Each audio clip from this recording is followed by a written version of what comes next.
everything warmed up. Now it's time to change the oil and filter.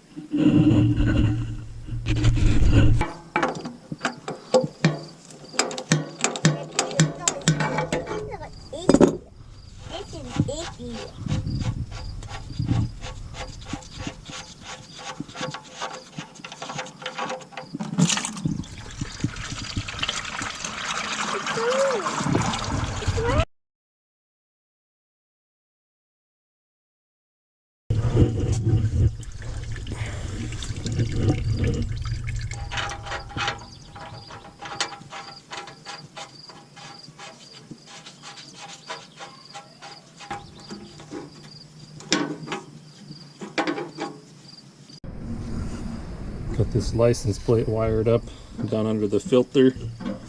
Hopefully that runs most of what comes out into that bucket. It'll probably all end up inside the load frame, but we'll see how it works.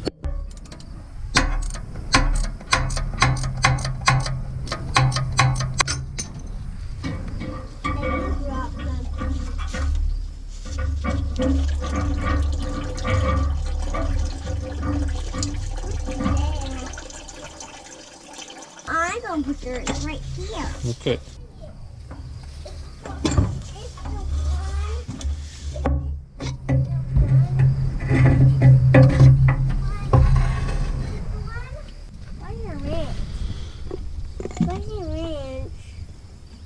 There's the old sock filter. The sock filter. Yeah, it's a sock filter. It's hot. Here's the new filter.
Used oil.